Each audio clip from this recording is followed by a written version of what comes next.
Good afternoon, gentlemen, and thank you very much for joining us for this, I would say, seminal show on the landing of Rafale and subsequently the induction of Rafale, the frontline medium multi-role combat aircraft, which the Air Force, Indian Air Force has been looking forward to for a very long time.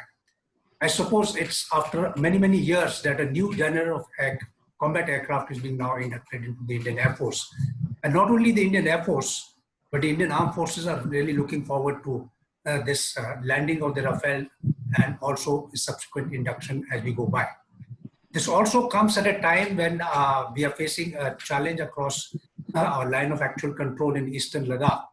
Though it's more of a signaling at this point of time, but this is a very opportune moment for the Rafale to land, I believe. It has been a long wait. I mean, all of us were anxiously waiting for this, and especially my friends from the Indian Air Force were waiting for it for possibly much longer time. And it is a very good sort of a event which we look forward to. To introduce the panelists to our audience, I would start with General Umang Sethi, who's a well-known defense analyst. Presently, he is distinguished fellow with the Center for Joint Warfare Studies, and we requested him to cover the jointness and joint warfare operations aspect. From the Indian Air Force side, we have two frontline fighters with us, fighter pilots who have been not only flying the fighters, but also writing about them so intensely. Air Commodore Dr. Bahal, who has been published many works, double MA, PhD, of course, and also a very well-known defense analyst. And we have Group Captain Kira, who's also been a very prominent writer and analyst and a prolific.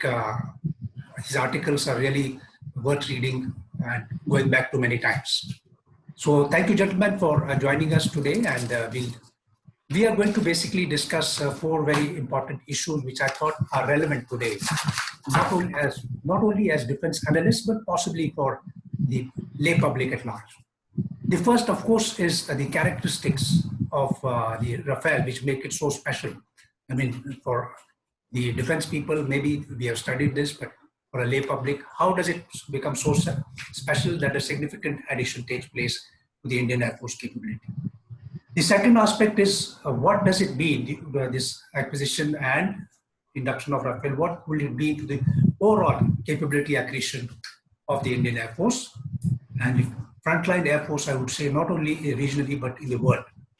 Then what will be the time required for integration of this, and what are the major steps which will be involved and how long it will take? And finally, of course, what next for the Indian Air Force capabilities? I think this is something which all of us now eagerly looking forward to based on what equations are emerging in the regional context. So with that as a backdrop, I would request now for the opening remarks of the panelists, starting with General Sethi, sir. Would you like to take on? Thank you very much. And being in company of such prominent air warriors is a little overpowering, and talking about a subject which is actually their domain from the joint services perspective. So I suppose the experts will understand my limitations, and the viewers too will pardon me of my inadequacy of knowledge in case exhibited any. So let me start by saying that the nature of conflicts has become ambiguous. You are not at war nor at peace. Look at the line of control. You are not at war and you are not at peace. It is active all the time. Look at the line of actual control, which was alluded to in the opening remarks by Brigadier Bhosle. That what is this situation? Are we at war? Are we at peace? So the shape of conflict is changing. It is becoming more hybrid in nature. And it is becoming a blend of conventional and unconventional. It is becoming non-contact to contact warfare. And the focus is shifting to multi-domain warfare. The domains which we understood till now was space, air, land, sea, undersea, have been added cyber, space, information, and many other such domains have been added to it. So we have to see warfare in all these dimensions. And this is where Rafael and such force multipliers which join the services fit in. The next issue I'd like to highlight is that peer competition is becoming complex. Like, for instance, Pakistan today has access to the Chinese navigation system of Beidou. So it gives them better targeting of their missiles, better positioning of their ships and undersea assets. It is also opened for years because of the association with China, the doors of technology of missiles, even nuclear. So whatever is available, its superiority is going to last for a very small time. And every nation tries to keep upgrading its superiority so that there is an edge which is taken over by such alliances or economic alliances which may take place is reduced. But unfortunately, this window of superiority can be abruptly shut by the enemy by doing something asymmetric. Now, this also becomes an important dimension of war. And this must be, I'll discuss this a little later. Now, in this context, when we get an aircraft of the kind which is, of course, these experts will explain to us a little better, which is, can do air defense on one side, can fight air superiority, can do anti-access and area denial, reconnaissance, close air support, dynamic targeting, air-to-ground precision strikes, nuclear carriage of weapons, and above all, buddy-to-buddy refueling, which of course, I hope I have not spoken too much. And when this comes in, it creates a window of superiority for us. And it changes the game which is being played in the multi-domain warfare. So after hearing the experts, I will share some thoughts on multi-domain warfare and how Rafael is going to change warfare of surface warfare, both at land and at sea. Thank you. Thank you very much, Nusreti. I think you have very amply highlighted the creation of asymmetry and the use of air power, not in the sub-conventional mode as well, which we have seen very well in Balakot, the strikes which have been carried out in last year. With that, may I request now Commander Bhujar to kindly just give your opening remarks. Thank you, sir. The Indian Air Force was formed on 8th October 1932, and its first flight of number 1 squadron was formed at Brig Road, Karachi in April 1933. Since then, IAF has come a long way. Today, it's a potent strategic force with modern lethal fighters such as the upgraded Su-30 MKI, the upgraded Jaguars, Mirage 2000 and MiG-29, as well as a large range of medium and heavy transporters. But at the same time, when the qualitative potential of IAF has enhanced significantly, its quantitative combat potential has continued to decline in the last 2 decades. With the result, it has come down from 39.5 fighter squadrons to around 28 combat squadrons. And Rafale is now coming in at the right juncture. This is the lowest, and from now onwards, we are only going to add on squadrons, even though we may retire a few more. Meanwhile, if you look at the geopolitical situation, it has taken for a worse in 2020 for 2 reasons. The first is the COVID impact, which has virtually affected a large number of nations and their economies, resulting in reduced defense allotments. And secondly, and more importantly, the aggressive behavior of China, not just in South China Sea, but in Senkaku Islands, in Taiwan Straits, all along the LAC in India, and specifically in eastern Ladakh, whether it is in Pangongso Lake area, Galwan Valley, or is it in Hot Springs or Depsang, but they have ingressed into our perceived LAC area in number of these places. At this particular time, in this subcontinent, there are two major air forces which could affect our security. One is People's Liberation Army Air Force, which has around 1,600 combat aircraft with 700 to 800 fourth generation such as J-10, J-11, J-16, Su-27 or Su-30 MKK, and a few, around 50 or so, J-20 low observable or stealth fighters. If you look at Pakistan Air Force, meanwhile, in the last 10 years or in a decade, they have also upgraded significantly. They have gained F-16CD with a combination of AIM-12C AMRAAM. It provides a lethal combination that shot down a MiG-21 aircraft after he shot down the F-16, another X-16. The second and most important thing is they have had 110 JF-17s co-manufactured in Pakistan, 6 squadrons already manufactured, Block 3 coming up and getting manufactured now as of this moment. Its testing is going on. So they have now upgraded themselves and have become potent both in electronic warfare, BVR capability, as well as precise night attack capability.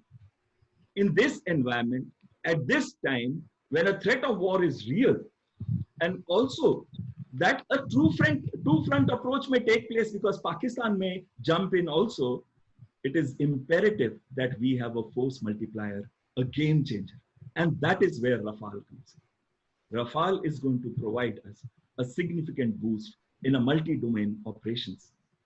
Multi-domain operations does not mean a distributed environment, but what it implies is that in one environment, all platforms, whether surface, subsurface, whether it is aerial or space or drones, UAVs, BMDs, missiles, every part of the system is one integrated element. And in this environment, which is networked environment, Rafale is going to play an important role. Thank you very much, Commodore Bahal. You have really set the stage, going across the history and the way the Indian Air Force has been multiplying. And the timing is very right, as you say, that at the end, Indian Air Force strength was going down, but now this should be the trigger to see it going up. Now, may I request Group Captain Khera to kindly give your opening remarks? Thank you, sir. Thank you for this opportunity to share my thoughts. First of all, I thank both the panelists for bringing in basic core issue and structure out in front. Often you heard this from both the panelists also, that Rafale is going to be a game changer. Rafale induction, a game changer for Indian Air Force. I disagree. No matter how capable a platform is, or how capable the system is, it cannot change the game of kinetic force projection just by its induction. It needs to have a profound impact on all other members of the team. Team I use as an acronym for thoughts, equipment, application, and management. Thoughts will cover entire concept, goal, vision, doctrine, operational philosophy, training patterns, etc. Equipment is self-explanatory, both in quantitative and qualitative aspects. Application is how you make a plan that is workable to achieve your strategic goals with the equipment that you have. And management is all about the processes that define the entire timeline from peace to war, low intensity to high intensity, entire gamut of warfare and conflict, logistics, communication, maintenance, training, and everything else that encompasses this. Unless all four facets move simultaneously, simple induction of an equipment cannot change the game. Yes, induction of Rafale will have quantitative and qualitative impact on our kinetic capability, but for seeing its impact as a game changer, we'll have to wait. Thank you very much, Captain Khera. I think you have brought out very valid points that mere landing of the Rafale and induction is not going to change the game altogether. We have to really integrate Rafale into the system, the systemic of the Indian Air Force doctrines, concepts, and war fighting. A very valid issue you are saying. Now we'll just turn on to the four basic issues, which are, I request now the Air Warriors to take on this, because these are four issues which are involving the Indian Air Force and the Rafale in particular, how it was to we are going to be defining the way Indian Air Force will fight in the future. The first is, of course, what are the significant characteristics of Rafale? For those of my viewers who are not very familiar with it, let's have a look at it. And may I request Air Commodore Bahal to kindly start. First of all, I must thank Kherai that he has brought up some very valid points, and I totally agree with him on all the points. That's not the platform, but it is how you exploit the abilities of the platform and characteristics of the platform by training, by infrastructure, and by networking with the other elements that are needed with this. I'm in total agreement. Rafale is a 4.5 generation aircraft, which means it has low observability characteristics, a reduced radar cross signature, a low heat signature, and this is primarily because of modification being carried out on the fuselage as well as on the tail fin, and also because of the seating of the engine. But more importantly, by its design, which is delta, and also by the canards, it has very high agility. But it is not just the agility, which is very important in close combat, but today's war is beyond visual range. Today's war is with long-range weapon systems. And therefore, there are two other key capabilities that come in, which are important, which are present in the Rafale. And first is its radar itself. And the second is the long-range weapon systems, both air-to-air as well as precision air-to-ground, whether against surface targets of land or naval targets. The most important factor and hinges on is the AESA radar. This radar is extremely modern, can operate in jamming conditions, as well as a range of more than 200 kilometers. And people estimate, because we don't know, those figures are considered to be a secret, but what my personal appreciation is that the ranges could extend anywhere from 200 to 300 kilometers. Secondly, this radar can also be actively used in very effectively in look down and shoot down mode and in a network centric environment. There are a lot of systems that will be similar between Mirage 2000 and this aircraft. And therefore, they can be flexibly employed in a coordinated role besides use of Su-30 MKI, both within the same airspace or maybe outside that airspace, but in an integrated, coordinated fashion. And when we integrate these elements in a network-centric environment, it could make a very big difference. The other important factor is the weapon systems. We have long-range Meteor. What we saw when Balakot, that AIM-120 was a very potent weapon system. But so would be Meteor. It has a no escape zone of 60 kilometers, which means within this zone, the enemy cannot escape. It is one of the highest no escape zones in the world today. Secondly, this missile can operate even in a very adverse electronic warfare environment. And thirdly, and importantly, is that it has a top speed of Mach 4, which means it gives two additional factors. One, the quick reaction, the time, and second, long range. Overall, I would say that Meteor would provide a phenomenal capability to the IAF, which would be much better than AIM-120C. I'm not sure of the PL-15, but I'm sure it will be comparable to the PL-15 too. Another important factor is that AESA radar of Rafale can pick up low observable targets, which means that J-20 is not going to be safe if it comes in contact with our Rafale. And it is important today that we consider J-20 to be a FGF, a fifth generation fighter aircraft, saying that it is stealth. I disagree. It's a low observable aircraft. It is not stealth. It is not in the same bracket as F-22 or maybe F-35.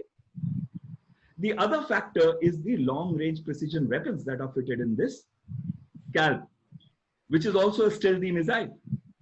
It has initial IN GPS system, and subsequently, it in the terminal phase, when it picks up from low level and goes high level, leaves its nose cone, it can now exploit its imaging infrared, compare the targets between what has been fed and what it is seeing, and then accurately home onto it which means with a range of 300 to 560 kilometers, CP of 1 to 3 meters, your S-400 air defense system is not safe.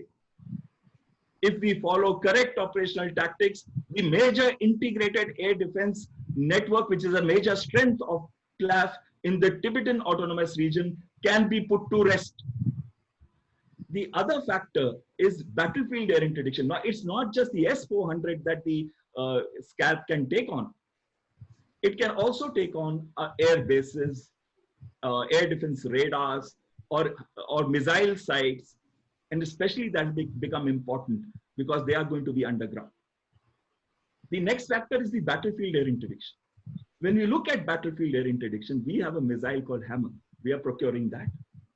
It's a range of 60 kilometers at medium and high altitudes and 15 kilometers at low level. It can take on hardened targets like bunkers, radars, missile sites, which are within the battlefield.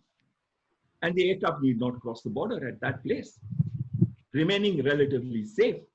Especially in mountain warfare, we can make a very big difference where the operations of the armed army, surface army, is highly dependent on intensive logistic support. It can create havoc by knocking off the key bridges, as well as the key nodes, ammunition nodes or fuel dumps, and therefore prove to be a major force multiplier.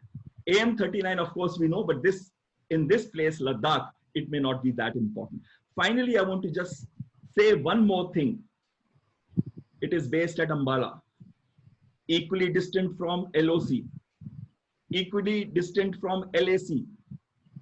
Very nice positioning by Indian Air Force. And I feel that with the 10 modifications, India-specific modifications that have come in, and amongst them, one which is with cold start capability, it can also operate from high altitudes. Remember, the J-20 has not been battle tested.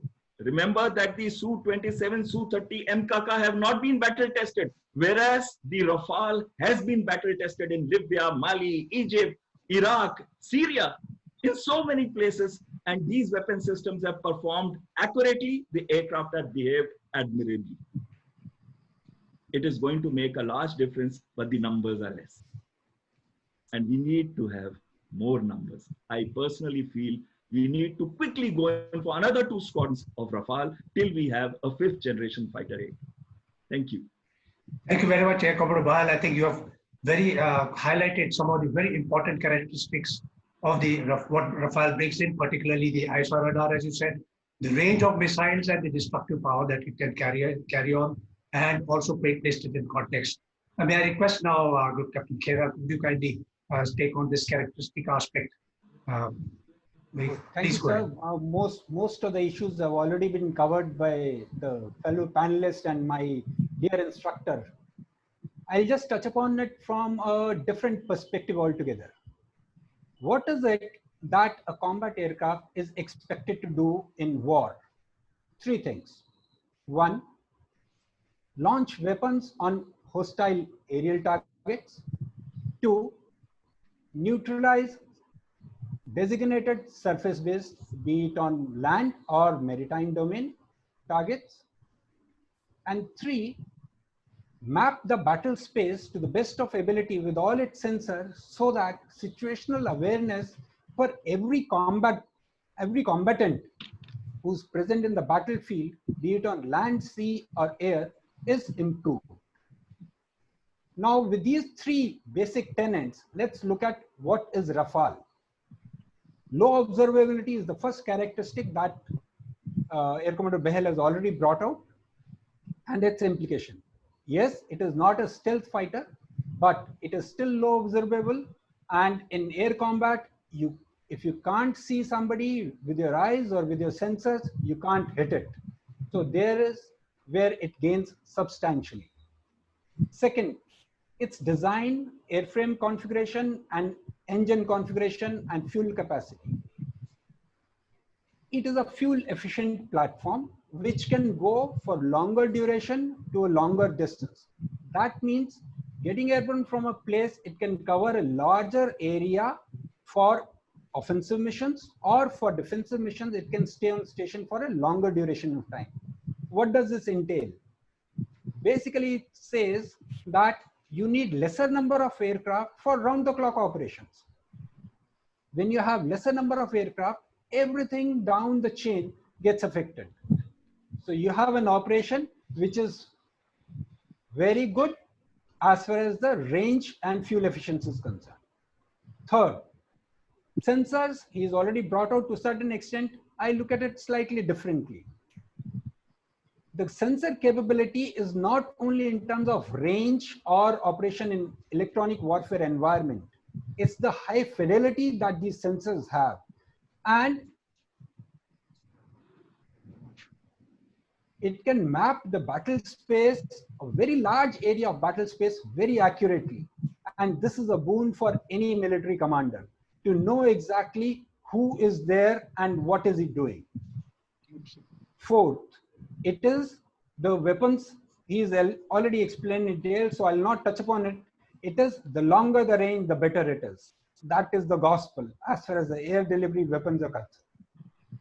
Last and most important thing that Rafale presents is a very, very efficient human-machine interface. The entire data from its sensors is displayed in a very, very nice fashion, easy to decode, decipher, and this helps in decision-making process for the person who's operating the aircraft. The difference by this efficient display of information could be in microseconds, but that is the difference between defeat and victory in aerial combat. So over and all, with induction of Rafale, as far as technology is concerned, Indian Air Force capability goes up a couple of notches straight away. Thank you very much, Group Captain Khera. I think you have very well taken forward what Air Commodore Bahal had spoken about and explained to us certain in a very nuanced manner as to how the capabilities of Rafale in various aspects work out and how this low observable impact, for example, and particularly the human and machine interface. These are the things I think every pilot would like to have as an instance to be recorded and to be acted upon. Let's look at now, so some of the aspects have already been covered. How does this bring about the overall capability acquisition of the Indian Air Force, the induction of Rafale, as and when it's fully integrated in the Air Force? Yeah, Air Commodore Bahal, may I request you? Actually, most of the things have been covered by my friend. You know, his detailed interpretation of how the capabilities give a force multiplication effect, I think answers this question to a large extent. But I'll add on a few more things. The first thing is that the Rafale itself has reduced the technology differential and the stealth differential that existed between IAF and PLAF. With Rafale coming in, the J-20 is no longer considered to be a major threat. The second and most important factor is the integrated air defense. We were very worried, how do we break the integrated air defense in Tibetan Autonomous Region? With the long-range weapon systems, with the ability of the Rafale to fly in extremely cold climates, both operate there. They had in fact tested Rafale in Finland, both on ground and in air, and they found that its performance in sub-zero temperatures was also phenomenally good. Now we come to the third factor, a two-front war. In a two-front war, we need assets that can be flexibly employed in different situations and which have the ability to switch with agility from one role to another. And Rafale perhaps would suit that the best. It could be flexibly employed in both the fronts from a very beautiful base, Ambala. Third is that no single fighter can win the war for you. And that is where its integration with a lot of common systems of Mirage 2000 will give us significantly enhanced capability. Last and foremost thing is survivability in a dense environment. The survivability in a dense environment is assured by the electronic warfare systems that are fitted in this aircraft, infrared search and tracker system, advanced RWR systems that are fitted, as well as the ability to detect hostile action by any weapon system in the world. It can detect that and therefore determine what is the correct action. So overall requirement of the number of aircraft would significantly come down when you deploy Rafale. But then 5 aircraft are not enough. What today we need is 72 aircraft, but then 72 are not there. So even if we look at it, 9 aircraft are about to be given to us. 5 have already coming in. 4 more are ready, which means that by the end of this year, we'll have virtually a full squadron available between this year and to beginning of the next year. But if there is any conflict that will take place, it will take place sometime anywhere from October or maybe subsequently next year. The last thing that I want to touch upon on this aircraft is that in warfare, one thing is extremely important.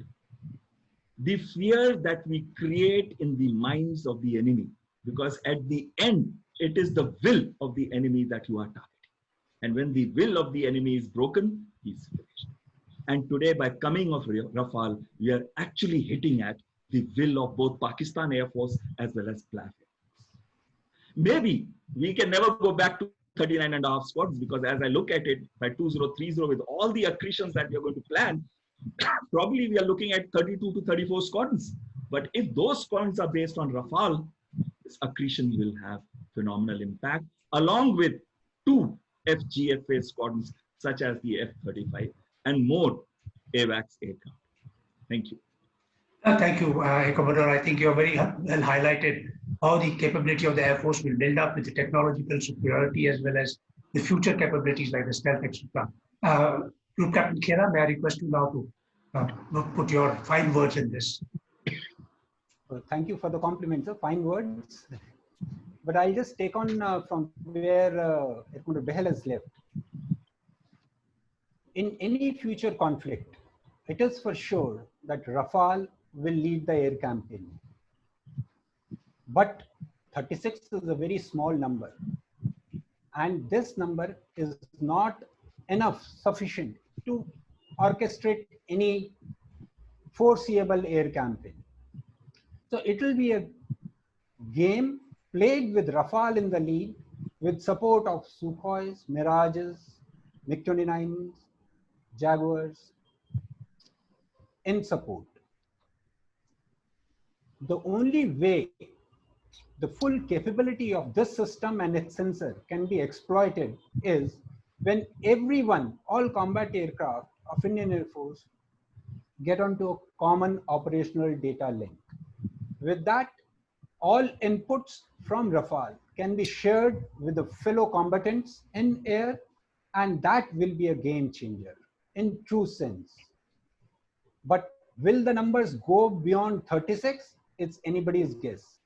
As I see it, we'll have to depend on Rafale providing the lead and inputs, and LCA and Sukhois and Mirages and Jaguars doing the most of the bulk tasks for any air campaign in future. Unless we have a functional, secure operational data link, we will not be able to fully exploit the capability of this new induction. That's it. Thank you very much. I think there's a very important point because by a system by itself, and that too the numbers which you are getting will make a difference, but not make the complete difference unless we have all the integration done with other combat fighters and the support elements and the force multipliers. Now, let us look on to the next aspect as some of us feel, okay, now we got 5 Rafale landing at Ambala and okay, that's tally-ho, Indian Air Force is now able to, but there are certain processes, certain time which will be required, and we believe for the induction and for the integration of these systems. You have talked, both of you have talked about it, but let's try to understand how this time will be required and what are the broad steps. Air Commodore Behel, can you kindly enlighten us? Thank you, sir. So there are many key factors that go into inducting a new squadron, a new aircraft.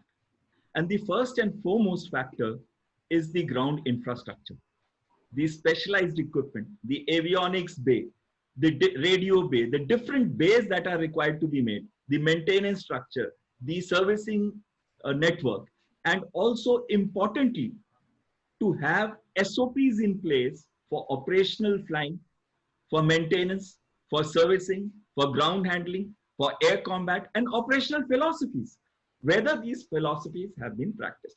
We are very lucky that we have France as one of our partners. It's been a very reliable partner as far as Mirage 2000 is concerned, and Dassault Aviation has already more or less set up all the ground infrastructure in place before itself. The second is the induction of aircraft, which has taken place. Third is the training of pilots, training of technicians, training of engineers. More than the platform, what is important is the human being behind the machine. And that means training is extremely important.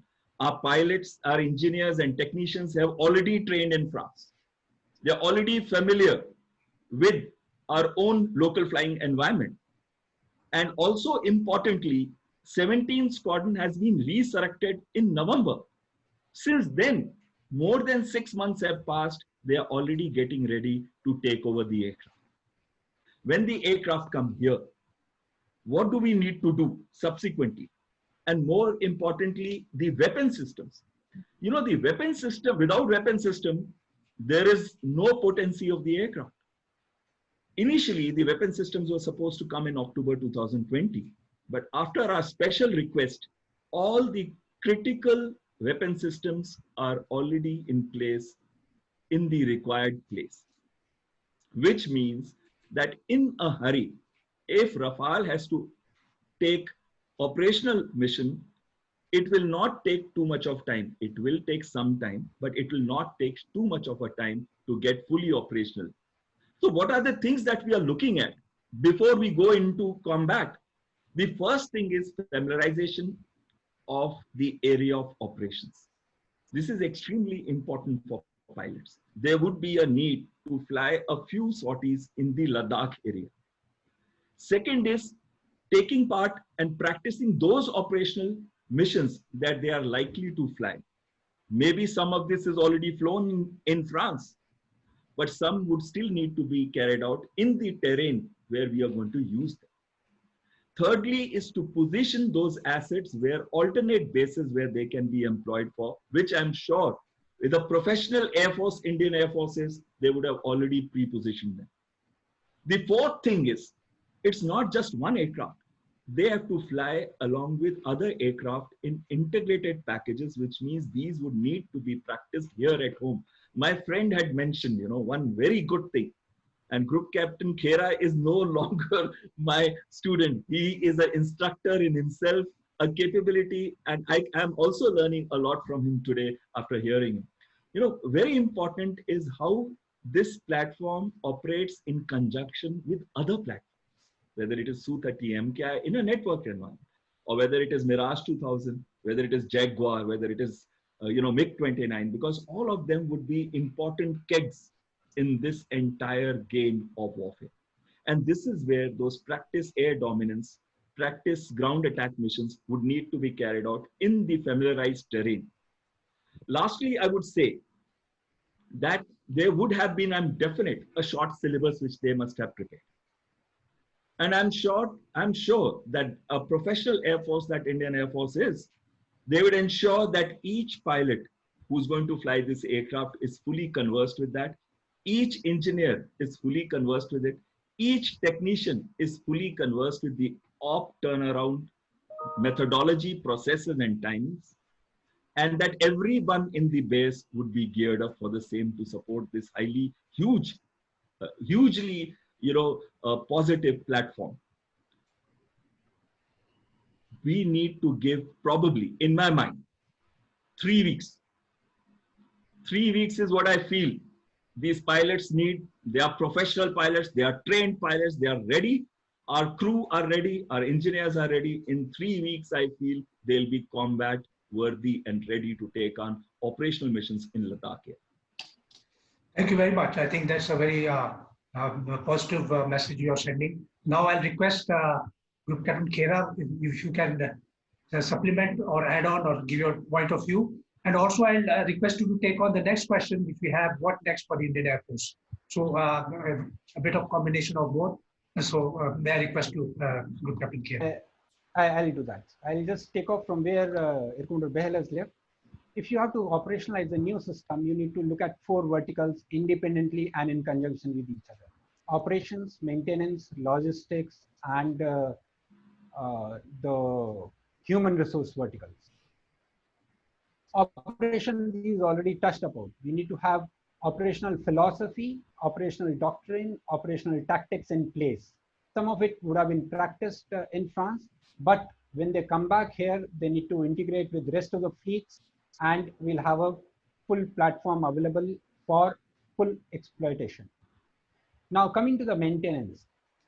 Although maintenance crew are trained, we need to have entire first line servicing, tool, tester, equipment, ground handling equipment, ground support equipment, weapon loading trolleys, weapons, consumables, replenishables, everything in place before we can take a mission. The crew is important, ground crew is important, maintenance infrastructure is important, but most important is logistic chain.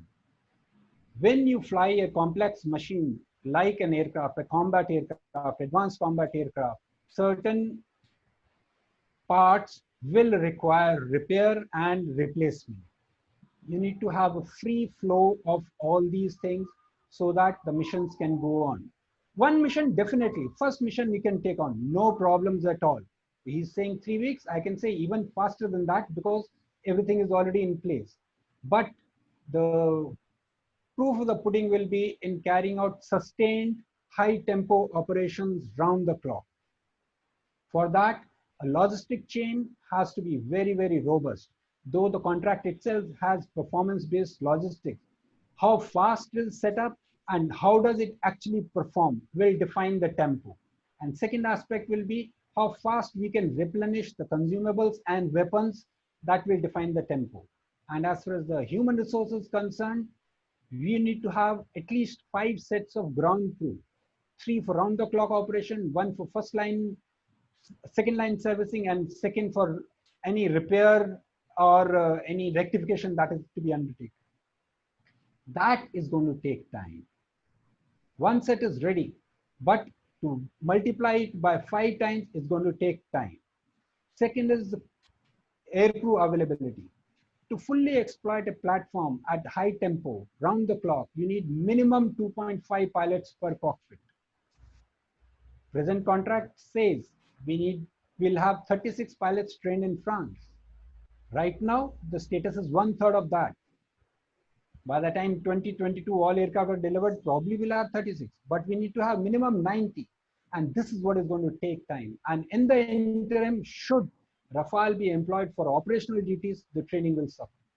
So it's a Hobson's choice. We need to decide how fast we should induct aircraft into operational missions, or should we give priority to the training of people so that when operations are required, high tempo operations can be sustained.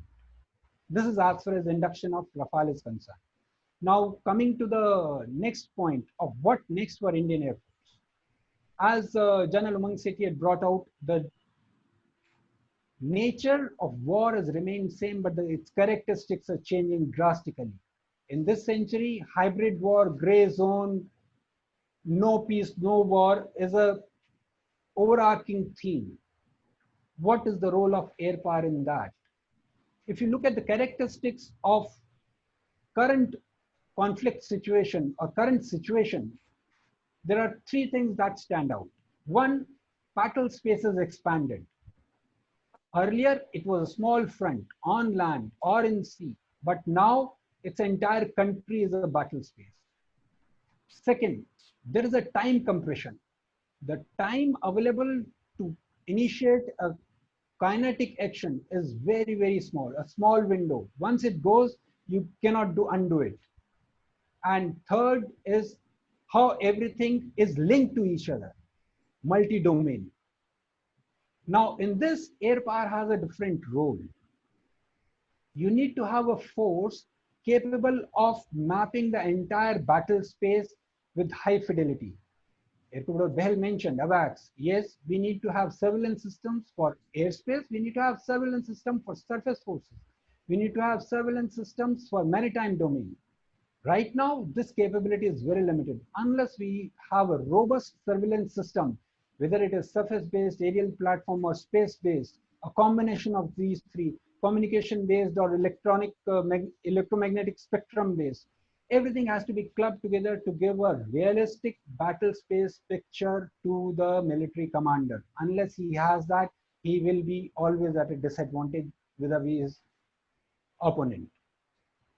Secondly, we need to have multiple levels, multiple types of kinetic forces available so that irrespective of day or night, bad weather, low visibility, high humidity, whatever be the condition, we should have a system which can deliver. Because once the time compression takes place and the opportunity window is missed, then we cannot get it back. And lastly, every impact of kinetic force on any issue has a multiple dominoes effect on rest of the system. We need to build robust systems so that in spite of one domain, one domino going down, we can still continue and pursue our operational goals. That's it. Thank you very much. I think you have very well summarized what next is required for the Indian Air Force, the type of capability, the type of technologies. May I request Air Commodore Behel, sir, can you kindly throw some light on this? He's given me such a beautiful platform that I don't have to put too much effort. And I'll say this, that first thing we require is to stop this reduction in the number of fighter squadrons that is taking place, which means that we need to quickly acquire, besides the 12 Su-30 MKI and the 21 MiG-29 aircraft, we need to acquire at least 2 more Rafale squadrons, as well as look at acquiring 2 5th generation fighter aircraft in the league of F-35. And this we must do by 2025 to 27, because that is the time when the Chinese Air Force will start operationalizing their future stealth aircraft, which is S-37 or maybe H-20 stealth bomber. And that is the reason that we need to overcome this stealth differential. Otherwise, we may not be in a very happy situation from 2027 to 2030. The next factor is the important issue of air dominance with the help of surveillance systems such as AWACS, which my friend mentioned. Currently, we have only 5 AWACS, 3 which are based on the Russian platform and Israeli systems, and 2 which are based on the Embraer and indigenous system. 1 more is coming in, so that makes it 6. But we need at least 4 more, because PAF has 10 AWACS, PLAF has 30 AWACS, and taking into account our island territories, at the immediate, we need 5 more AWACS if we have to ensure that we would be relevant. Because what is going to happen is Pakistan Air Force can maintain 1 AWACS like it did in Balakot operations continuously in the air in 1 sector. We couldn't do it. We need to overcome this weakness. And that has to be done in the next 5 to 7 years. Third thing is our unmanned combat aerial capability. In fact, that is one weak area. I personally feel we have only 1 Harop. But what we need today, when we look at Pakistan, which has Burak armed UAVs, which is acquiring 48 medium altitude, long endurance Winglung 2 UAVs. And it is also under Project Azam, manufacturing Winglung UAVs with the help of China. It is imperative that we quickly look into our armed UAV capability. Rustum 2 is very far away. Aura is far away. We need to acquire them today. And as the world is transiting from fighters slowly into unmanned, and a combination of fighter and unmanned getting utilized simultaneously in buddy mode, like hunter and killer mode, like the Su-57 and Su-70. One is a FGFA, and the other is a UCAV, with the data link exchanges taking place in the target information by the UAV to the Russian aircraft, which is again firing its missiles from long ranges. Americans are doing with Sentinel. We are behind. We need to think ahead. Tianying is the stealth UAV which China is producing. We need to think of going into stealth UAVs. UCAVs, and we also need to think of swarming technologies, mini UAVs going in, saturating the airspace so that they not only pick up, do the surveillance reconnaissance over, hostile areas or over contested areas, but they also target those elements which turn out to be crucial vulnerabilities of the enemy at the right time. And that is one capability that we need to enhance on priority. And I would like to say this, Indian Air Force, I assure you, with 32 years that I put in the Indian Air Force, one of the finest air forces in the world. I have traveled halfway through the world, and I assure you that the Indian Air Force pilots are one of the best. They just need platforms, and they can really create a huge phenomenal difference in this entire Indo-Pacific area, in the quadrilaterals that we are talking of along with our Navy, that only what we need is capability. And that is where we need it to come quickly, in time, and in sufficient quantities.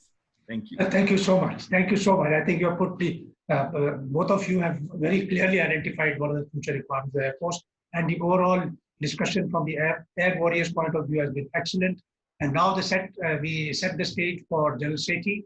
How do you fit in now this the entire concept of jointness, joint warfare, and multi-domains, as you talked about? Kindly enlighten us. So I will start building up from where the two experts, and I think it's been a wonderful listening to both of them. My little knowledge of air power has definitely enhanced, and phenomenal conceptual thought processes, which cause the force philosophy, how to operate, all those wonderful thoughts, I suppose, will be taken forward by you. So let us sum up a few things. Firstly, Balakot, we had to cross the airspace across the LAC and go and hit. Now Rafale, we can stay on our own side and hit. So nothing is safe in Gilgit-Baltistan, Pakistan, or any such target which may choose from our side. Now this changes a very major dimension. As was brought out, it's a combat tested aircraft. It's seen action in Afghanistan, Libya, Syria, and Chad. I was very amused to read, of course, it's a promotional paper which I read about this aircraft. It said it took off from East France, landed up in Chad after doing 21 strike missions. And total time was 9 hours and 45 minutes, if I'm not wrong. Now that is a phenomenal capability. How will a pilot sustain himself? I really don't know, but obviously fantastic. It has been done. Now we have an aircraft which can do precision strikes. Now we are moving from body heat to precision application of force, and here is an aircraft. We have others also which are capable of doing precision strikes, but this is much better than them. It can do intelligence, surveillance, target acquisition, and reconnaissance, ISTR task, all by itself. And then, as the experts have said, how does it contribute to the package, which is designed for a particular mission or missions? So I'll leave that details out.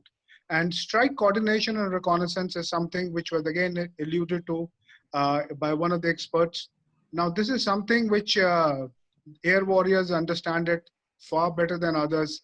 And how can this aircraft then direct dynamic targeting and strikes gives a phenomenal capability. But now let's look at from this aircraft and other capabilities which we have, how does it fit into the multi-domain warfare? In fact, there is no single domain service at all. Let's look at air power first. It flies, it engages targets aerially, but it has all its communication and air defense assets on ground. The army operates on ground, but it flies UAVs, its aviation assets. The Navy is three-dimensional force, and all three of them draw their intelligence and cyber requirements from space and other agencies.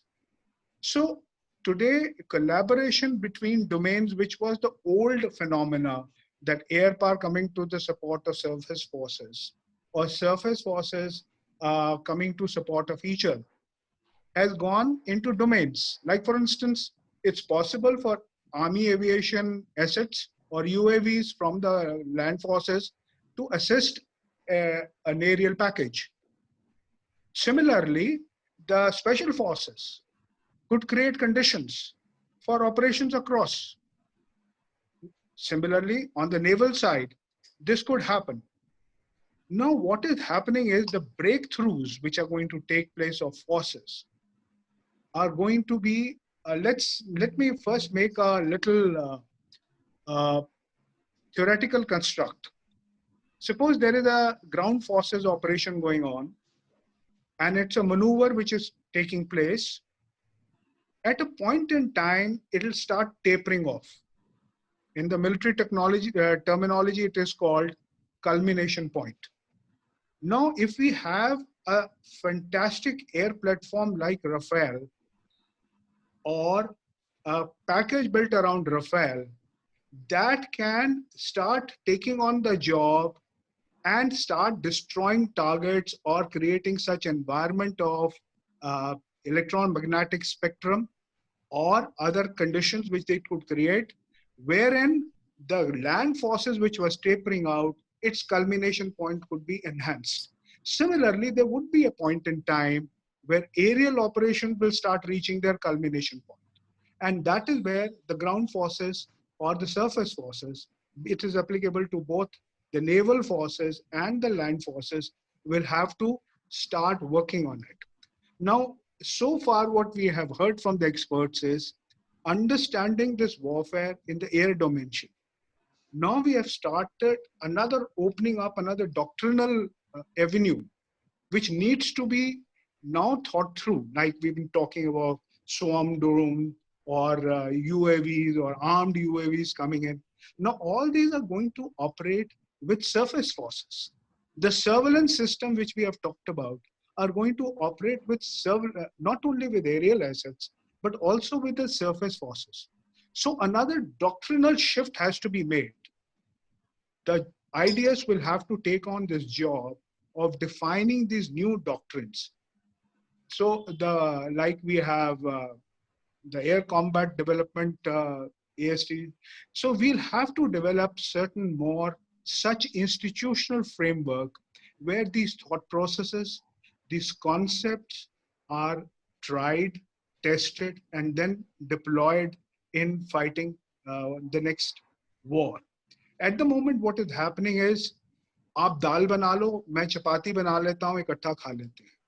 Now we got to start cooking together. We got to start looking at battlefield as an integrated battlefield and start employing such powerful platforms which have come in. Now look at it being employed in conjunction with S-400, the missile system which we have. Now together, what can it do along with other aerial assets and ground assets, special forces, electromagnetic spectrum, and the rocket and artillery forces which are available in whatever numbers, missile forces. Now all these thought processes have to be integrated. Employ combat disruptive technologies and exploit the information domain. Besides, cyber and space have to become intrinsic to our thought process. Now this is the way forward as far as joint fighting is concerned. Once the state is giving us such wonderful, such versatile, such phenomenal platforms to enhance the India's capability to act as a deterrent force so that we can avoid wars rather than creating space for fighting and doing that kind of thing. Thank you.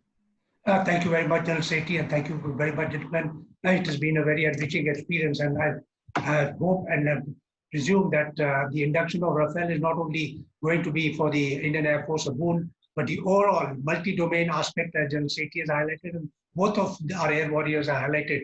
We get integrated, we get into the mode of fighting through stealth, integrating our information systems and all domain warfare systems, and fight together and fight jointly. Thank you very much.